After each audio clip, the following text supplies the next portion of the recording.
सत्ता की राजनीति में सादगी और जमीनी होने की बात अब पुरानी हो गई है। अब सबसे महत्वपूर्ण बात यह है कि नेता के पास पैसा कितना है। एडीआर यानी एसोसिएशन फॉर डेमोक्रेटिक रिफॉर्म्स की हालिया रिपोर्ट बताती है कि छत्तीसगढ़ में भाजपा के विधायकों की औसत संपत्ति लगभग 6.25 करोड़ है। वहीं कांग्रेस विधायकों की औसत संपत्ति 4.25 करोड़ है। देश के दूसरे राज्य भी इसी नक्शे कदम पर है।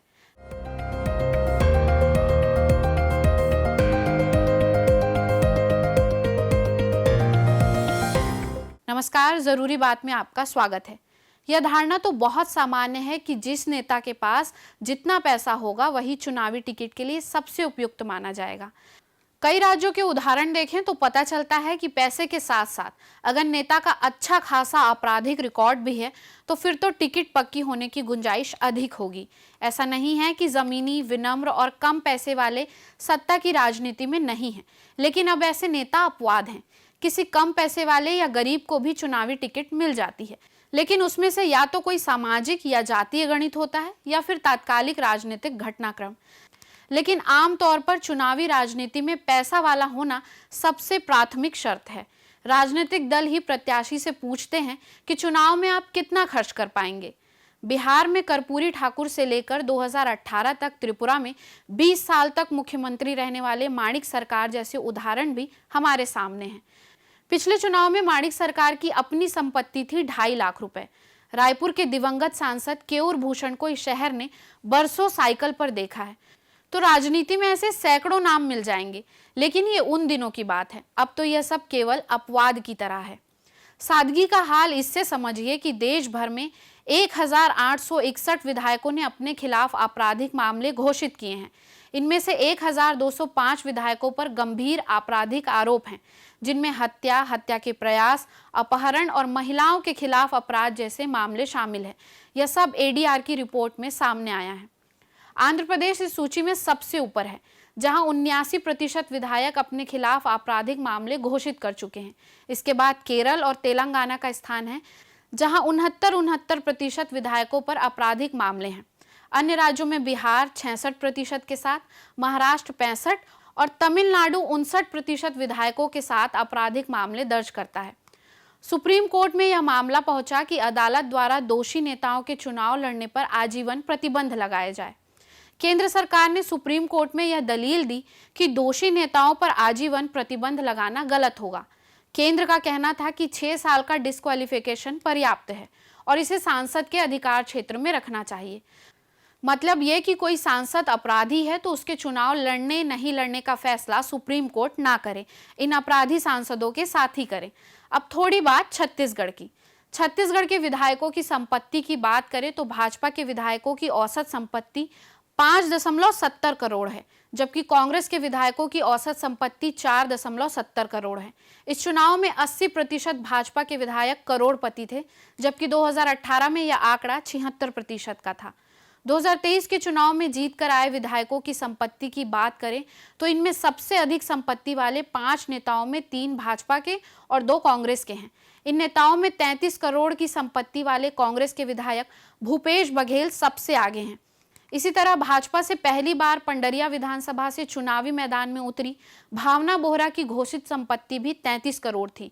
बिलासपुर के भाजपा विधायक और पूर्व मंत्री अमर अग्रवाल ने अपनी संपत्ति बताई थी 27 करोड़। वहीं सक्ती से कांग्रेस प्रत्याशी और अब विधानसभा में नेता प्रतिपक्ष चरणदास महंत ने बताया था कि उनकी संपत्ति 20 करोड़ है। रायपुर से अब सांसद बन चुके भाजपा नेता बृजमोहन अग्रवाल ने अपनी संपत्ति 17 करोड़ बताई थी।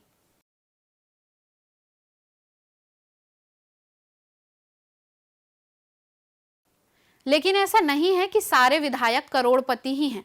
पत्थलगांव से भाजपा की गोमती साय का दावा है कि उनके पास कुल संपत्ति 15 लाख की है। वहीं साजा से अपने बेटे की हत्या के बाद चुनावी मैदान में उतरे ईश्वर साहू ने अपनी संपत्ति 16 लाख रुपए बताई थी।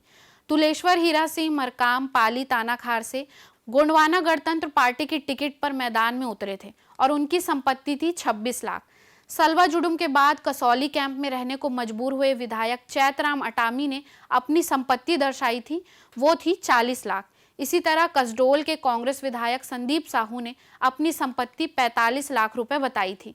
भाजपा के विधायक दीपेश साहू की संपत्ति चुनावी शपथ पत्र में 50 लाख रुपए दर्शाई गई थी।